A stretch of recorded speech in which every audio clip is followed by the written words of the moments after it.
Di jurusan ini rata-rata mahasiswanya introvert. Fakta atau mitos? Kita jawab bareng ya. Oke. 1, 2, 3.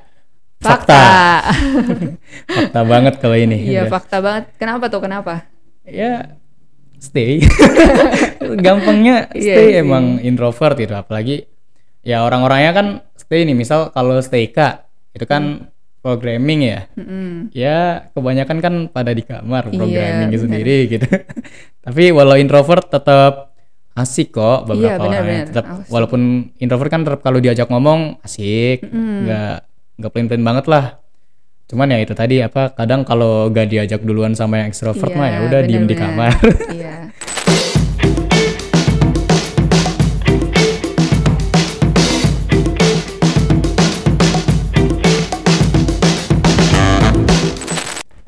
Halo EduLabers. EduLabers. Kenalin aku Lukman dari EduLab Surabaya yang sekarang lagi berkuliah di ITB di Fakultas TK. Kenalin, aku Gebi dari EduLab Karawang dan sekarang sedang berkuliah di Stay Air ITB.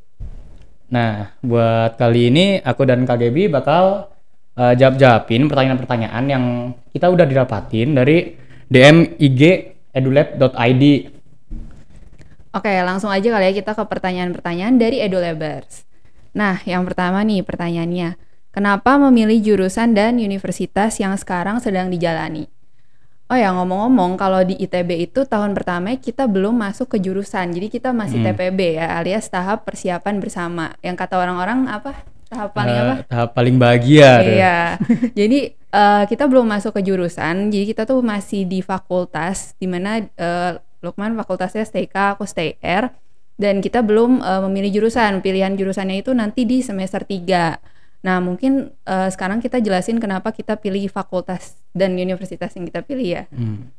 Kak Gebi dulu aja kali ya. Oke, nah kalau dari aku sendiri sebenarnya awalnya tuh aku nggak pernah kepikiran buat masuk PTN karena aku kan dari sekolah swasta, jadi kayak aku mikirnya bakalan susah lah buat masuk ke PTN. Terus juga kayak aku mikirnya waktu itu ya udah pengen masuk ke swasta aja. Cuman akhirnya setelah berpikir panjang, akhirnya aku mau mencoba buat masuk ke PTN gitu.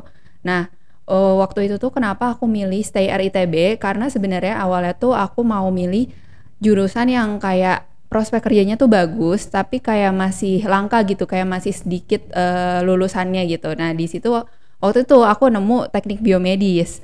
Jadi udah nemu jurusan teknik biomedis ini, akhirnya aku nyari-nyari dong kayak universitas apa sih atau PTN apa sih yang kayak ada jurusan teknik biomedisnya gitu. Nah, buat teknik biomedis sendiri tuh sebenarnya belum banyak di Indonesia PTN-nya. Jadi waktu itu ada beberapa dan akhirnya aku memutuskan buat milih ITB karena ITB tuh di Jawa Barat kan, di Bandung. Jadi kayak nggak terlalu jauh gitu dari Karawang.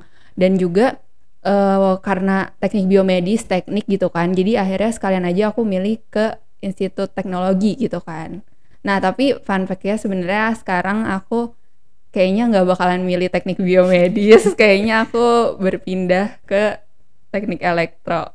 Efek TPB ya. Iya, efek TPB, jadi pindah jurusan yang diinginkan. Oke, kalau kamu gimana? Nah, kalau aku sendiri sih dulu awalnya milih STK itu sebenarnya nggak ngerti sih, itu kelas 11 kelas 12 tuh masih nggak ngerti mau masuk mana, masih nggak ngerti mau jurusan apa. Cuman akhir-akhirnya karena ya terpaksa kan udah kelas 12 nyari-nyari apa kira-kira yang prospek kerjanya lumayan menjamin, terus yang kelihatannya agak nyantai gitu dan lagi banyak dibutuhkan. Akhirnya nemu itu tadi ada informatika kan. Nah, terus buat kampusnya kenapa ITB tuh sebenarnya ngikutin orang tua aja sih. Orang tua pasti tuh ngomong katanya ITB bagus nih, terus sekalian kan maksudnya kalau udah minta kan jurusan informatika kan termasuk yang susah katanya buat masuk dan nilai minimalnya juga tinggi-tinggi gitu kan. Nah, jadi akhirnya kalau udah susah ya udahlah sekalian susahin aja gitu ke ITB. Terus katanya juga bagus dengar-dengar walaupun ITS deket kan, tapi kayaknya bagusan ITB. Terus kayak temen-temen sekitar nggak ada yang ITB jadi mau nyoba beda aja gitu biar nggak ikut nggak goes with the flow gitu. Ya udah gitu aja sih dari aku. Terus buat pertanyaan selanjutnya ini di Stay K, ITB dan Stay R belajar apa aja sih? Nah, kalau karena kan kita masih TPB tadi kan dan tiap fakultas tuh pelajarannya hampir mirip-mirip lah kalau, dan STK STR pun semester satunya pelajarannya mirip gitu. Iya. Ada matematika, fisika, apalagi kemarin PRD itu PRD. pengenalan rekayasa desain, bahasa Inggris sama TTKI, tata Bahasa apa? Indonesia Ya lah bahasa itu. Indonesia lah pokoknya ya. Iya. Itu kayak ngulang SMA lagi sih, cuman Pengkom ada oh ya sama pengkom pengenalan juga. komunikasi juga. Cuman kayak ngulang SMA lagi, tapi ya nggak susah-susah banget. Paling yang baru ada pengkom, pengenalan komputasi itu di situ kita belajar buat bahasa pemrograman yang paling gampang ya, Python, dan itu cuman basic-basic aja. Terus buat PRD kita disuruh kayak bikin apa ya? Alat gitu Alat lah gitu ya, alat gitu. Dan buat TDKI sama Inggris dan lainnya sama aja gitu. Terus buat di semester 2 ini dapatnya ada kimia, pendatang baru, terus ada olahraga, ada apa lagi tuh? Ada dasar pemrograman, sama kalau STK dapatnya komputasi masyarakat. Di dasar pemrograman ini sama aja kayak pengenalan komputasi, cuman dia bahasanya yang pertama di paruh semester awal dia pakai Haskell, terus yang baru kedua terbalik pakai Python tapi belajarnya ke notasi algoritmik sih.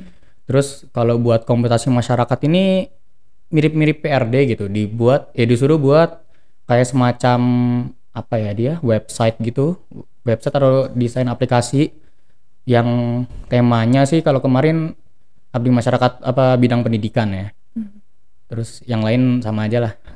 Kalau STR semester 2-nya ada yang beda ya kalau nggak salah. Itu apa? Iya benar. Kalau STR tuh semester 2-nya kita kalau STK ada Komas atau komputasi masyarakat, di kita tuh ada PAR atau pengantar analisis rangkaian. Jadi itu tuh kayak belajar lebih dalam lah tentang rangkaian listrik. Jadi kayak kita memperdalam fisika tapi yang bagian rangkaian listriknya gitu. Ya gitu. Tapi sisanya masih sama apa matkul stay ya. STK Iya, STR tuh masih akhirnya. sama. Cuman itu doang yang beda. Oke. Oke, mungkin kita lanjut nih ke pertanyaan selanjutnya buat Kak Lokman. Kalau di STK ITB tuh lebih banyak mata kuliah hafalan, menghitung atau praktek sih? Kalau STK sih anggapannya banyak praktek ya, karena kan kayak sebenarnya banyak hitungan juga, karena kan kita dapat matematika, fisika, kimia dan lain-lain itulah ya. Cuman lebih banyak prakteknya karena kayak pengenalan komputasi ada praktek ngodingnya, dasar pemrograman praktek ngoding, terus olahraga yang semester 2 kan juga ngoding, kok ngoding praktek lah. Ya kan juga ada praktek. Terus anggapannya komputasi masyarakat tuh juga praktek karena kita disuruh bikin websitenya itu bukan website sih, lebih ke arah pakai Figma gitu. Figmanya buat desain doang, prototype gitu. Artinya kan praktek gitu. Jadi banyakan praktek ngitung atau hafalan, banyakan praktek menghitungnya, tapi juga agak banyak, hafalannya dikit doang sih. Oke. Yaudah, langsung ke pertanyaan selanjutnya itu ini buat Kak Gaby. Ada tugas apa-apa aja sih di Stay RTB?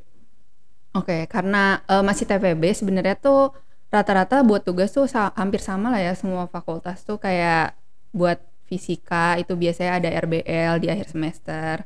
Terus kayak fisika kimia itu ada praktikumnya. Terus apa dasar pemrograman sama pengkom itu juga ada tugas besarnya, kita kayak bikin program gitu. Terus apalagi ya? Daspro PRD, juga sih.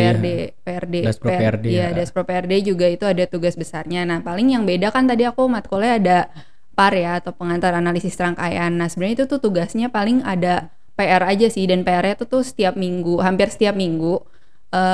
Itu ya sebenarnya kayak ngerjain soal fisika aja, tapi yang tentang rangkaian gitu. Nah, tapi selain itu kita juga ada disuruh buat kayak simulasi rangkaiannya gitu di suatu aplikasi yang namanya LT Spice. Jadi di situ ntar kita bisa masukin komponen-komponen yang ada di rangkaiannya kayak kapasitor, induktor, resistor gitu-gitu, sumber tegangan kayak gitu. Terus ntar kita bisa ngecek kayak di sini tegangannya berapa, arusnya berapa, kayak gitu sih paling yang bedanya ya di PAR aja. Tapi sisanya sama.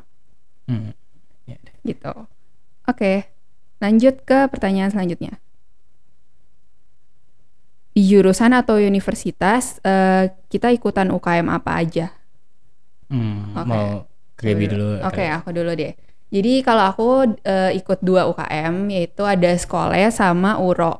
Nah kalau Sekolah ini tuh kayak pengmas gitu, pengabdian masyarakat, itu tuh di bidang pendidikan. Jadi Sekolah sendiri tuh punya rumbel atau rumah belajar di sekitar ITB, baik di ITB Ganesha atau di ITB Jatinangor.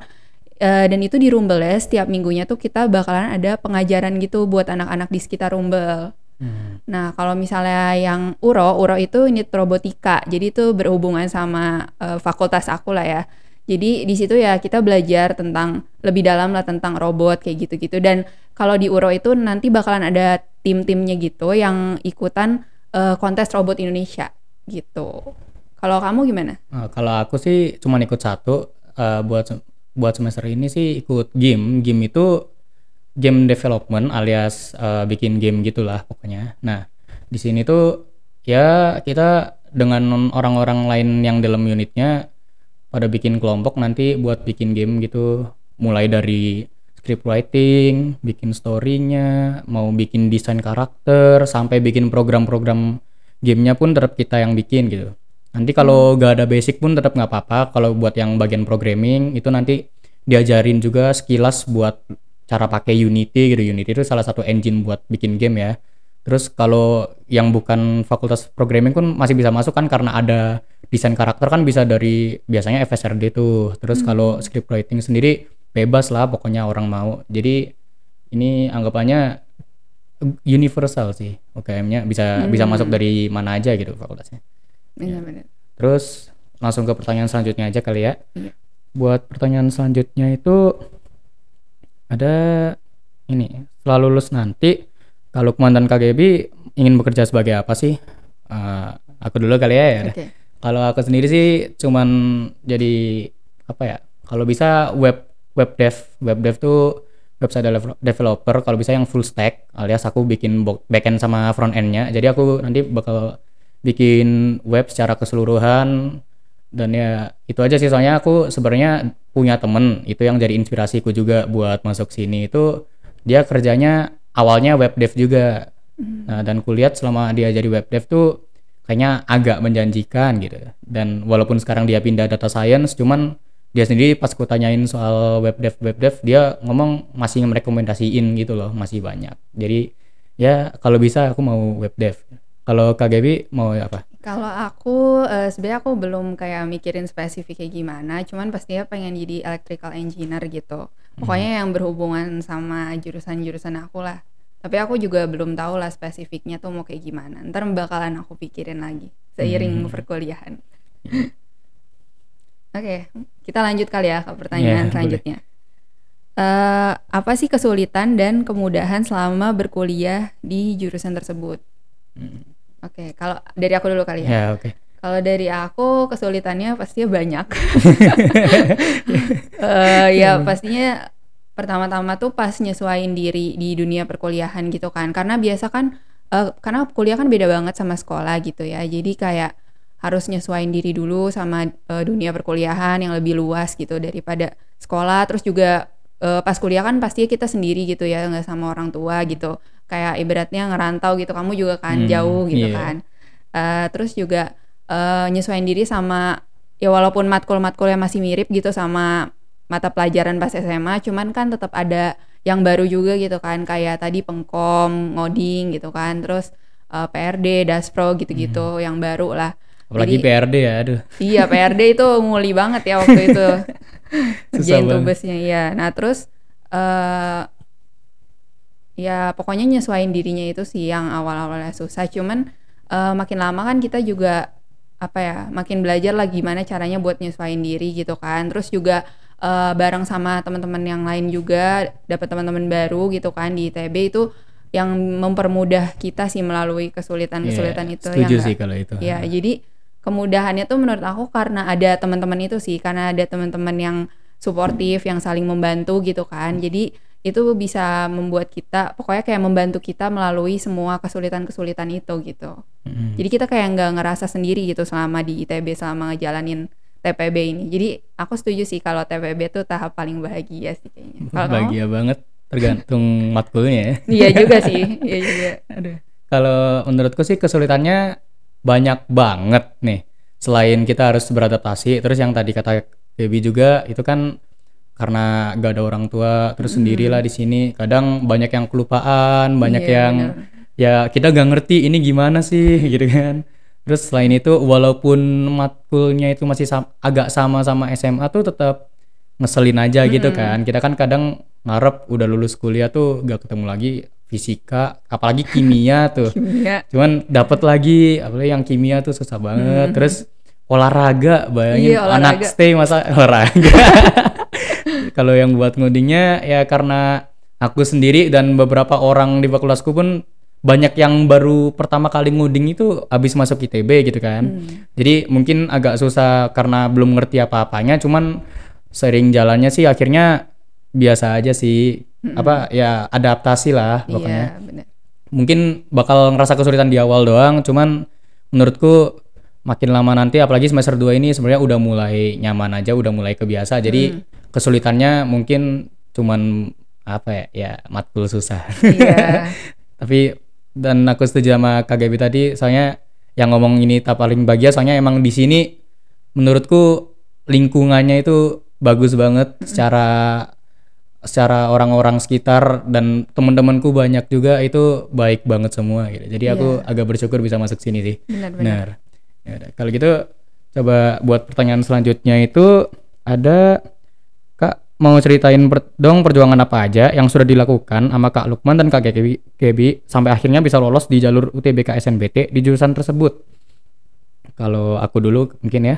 Kalau aku sih perjuanganku banyak sih, apalagi kan aku dulu gak eligible di sekolah. Aku tuh kayak ya kurang bisa apa-apa gitu. Jadi aku bener-bener harus mulai ngejarnya itu dari semester 5 karena aku ngerti aku nanti harus masuk PTN kan. Karena kalau nggak PTN bingung juga mau kemana, jadi sebaiknya masuk PTN. Aku ngejar banget itu, mulai belajar giat, belajar kalau bisa weekend dulu juga sering belajar, ikut bimbel juga EduLab ini. Dulu sampai sering kan EduLab ada tambahan gitu, aku ikut tambahannya juga. Itu bener-bener lama banget gitu. Rasanya cukup panjang perjalanan yang susah ini, cuman sebenarnya menurutku fun-fun aja sih, apalagi EduLab ini tenter-tenternya juga asik dan teman-temanku juga banyak yang suportif. Jadi aku walaupun agak susah harus belajar mulai dari nol dari semester 5 ke semester 6 ini, cuman menurutku itu apa ya, termasuk perjuangan yang lumayan bakal jadi kenangan sih di hati. Kalau Kak Gaby gimana? Oke, kalau aku kan tadi aku bilang aku baru mikir PTN tuh di kelas 12 kan. Jadi ya mulai nyiapin ya baru di kelas 12 gitu. Jadi pas kelas 12 awal semester 1 tuh udah mulai kayak nyari tahu lah tentang gimana sih cara masuk PTN tuh, ada jalurnya SNBP, SNBT kan waktu itu. Nah, terus mulai di semester 2 itu aku baru mulai ikutan EduLab. Kalau kamu di semester berapa? Kalau aku dari ini sih semester 5, soalnya pas itu mikirnya kan masih bakal TKA ya, masih bakal TKA itu, apalagi kan karena aku gak eligible udah kelihatan lah itu, jadi kayak matematika fisika aku pun masih lemah sebenarnya, jadi butuh banget gitu. Terus ternyata pas semester 6 ada info yang itu gak ada TKA, TPS doang. makin susah tuh. Iya, nah jadi waktu itu aku baru masuk EduLab di semester 2 kelas 12. Jadi waktu itu ya mulai nyicil-nyicil lah ya, belajar buat kayak latihan soal hampir tiap hari gitu.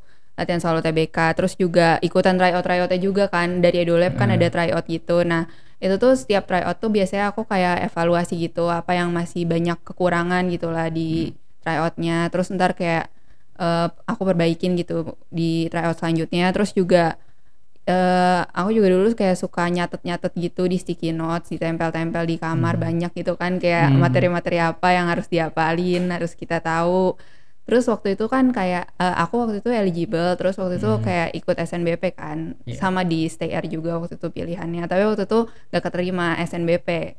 Nah terus aku kayak demot lah waktu itu, kayak abis gak keterima SNBP tuh kayak ya sedih gitu kan. Tapi ya udah akhirnya kayak ya udah nggak apa-apa, kita kayak nyoba lagi nih, satu lagi ini kayak kesempatan terakhir aku sih jujur SNBT tuh, karena aku kalau nggak lolos SNBT aku kayaknya nggak bakalan ngambil PTN gitu. Dan ya puji Tuhannya keterima gitu kan lewat SNBT ini gitu. Oh ya jangan lupa juga berdoa sih, itu penting banget. Iya sih paling dan penting. minta doa sama orang tua juga gitu. aku juga tadi kurang sebut itu pas apa masa-masa mendekati SNBT pun banyak-banyak, kalau aku sebagai muslim jadi banyak sholat tahajud dan lain-lain itu kayak sunah-sunah atau hal yang lainnya itu banyak dilakukan gitu biar dapat restunya jadi jalur langit juga, Iya, benar-benar. selain dari usaha kita sendiri gitu. Betul betul. Karena kan usaha juga harus dibarengin sama doa gitu Nah, kan. iya itu Tapi benar. doa doang juga harus ada usahanya tetap. Jadi Kurang, harus masa doa dua-duanya. doang. Iya, harus dua-duanya jalan gitu. Oke, kita lanjut kali ya ke pertanyaan selanjutnya. Oh, kita sekarang lanjut ke fakta dan mitos Oh, jurusan fakta kita. mitos. Oke. Oke, yang pertama, mahasiswanya tidak kreatif, fakta atau mitos? Kita bareng ya jawabnya. 1, 2, 3. Mitos. Kalau dari kamu kenapa mitos? Kalau dari aku sendiri ya sebenarnya menurutku nggak kreatif sih. Mungkin masih nggak kreatif, cuman karena di sini apalagi kita kayak programming, terus PRD itu juga ada design thinking tuh diajarin.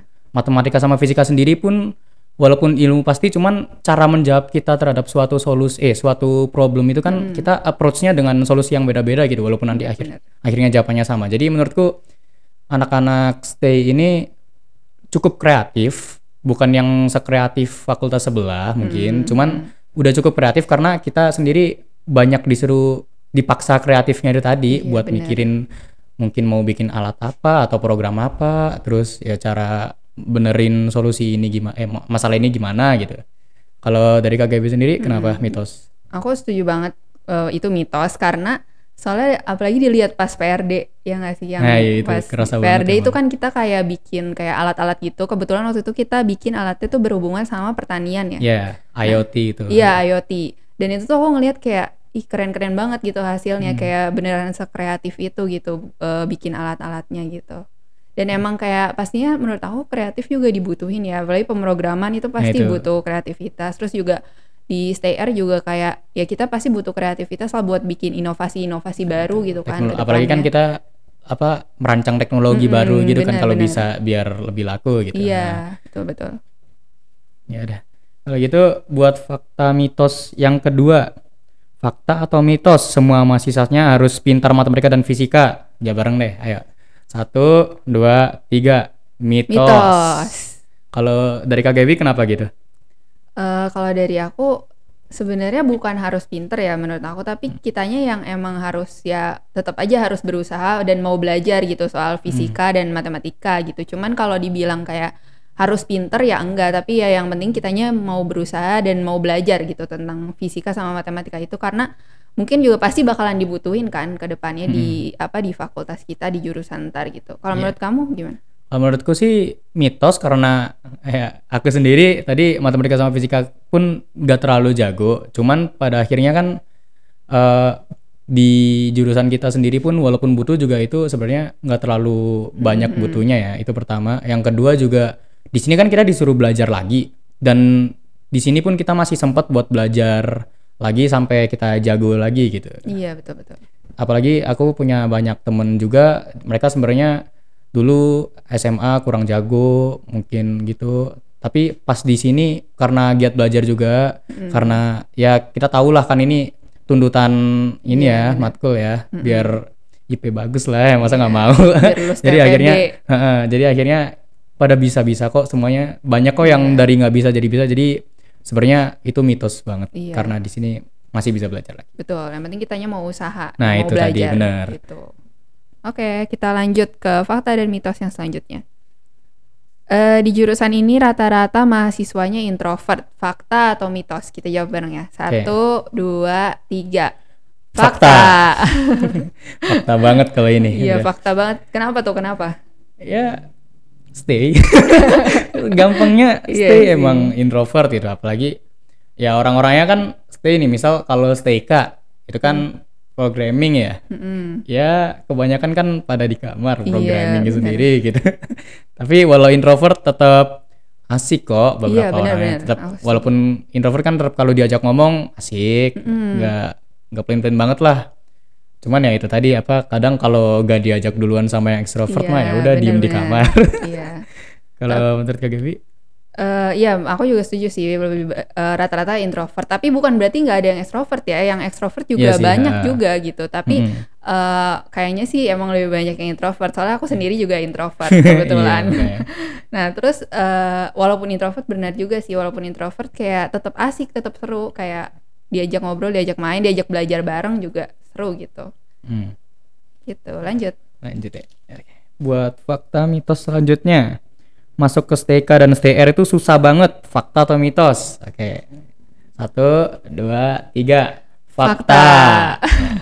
Kenapa tuh, kenapa? Aduh, masalahnya ya dari nilai minimal buat masuk sini aja udah kelihatan gitu. Ini susah Bener-bener. banget. Terus apa ya, kayak peminatnya pun banyak kan. Iya. Ternyata STK STR ini emang ya karena yang tadi disebut awal kan prospek kerjanya menjanjikan. Iya. Jadi banyak yang mau dong tentunya gitu.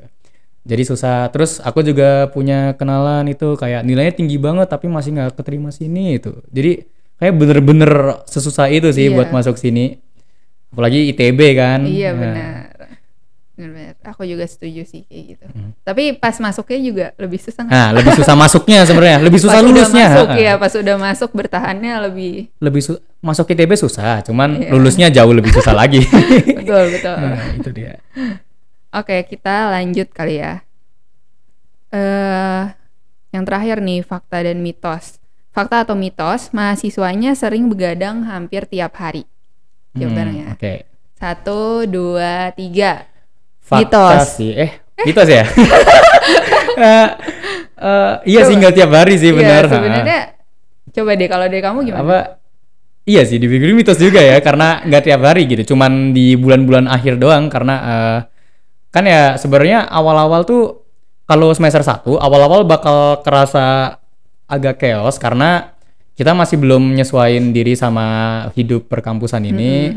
Kita juga masih banyak ada matkul baru kan yang kayak pengenal komunikasi sama PRD itu. Jadi kayak bener-bener kalau bisa ya, kalau yang mau belajar sendiri Iya. itu bakal begadang sih kebanyakan. Dan teman-temanku emang banyak begadang. Cuman sebenarnya kerasa yang bakal butuh begadang itu cuman masa-masa ujian sama apa bulan-bulan terakhir karena banyak tugas besar. iya, Tugas benar-benar. besar tuh udah pasti banyak yang begadang deh ya. Iya. Aku sama teman gue juga biasanya sering gitu kayak misal ngumpul ngerjain tugas besar bareng itu ya udah dari malam sampai pagi itu gak ada yang tidur gitu. Benar. Aku setuju juga sih.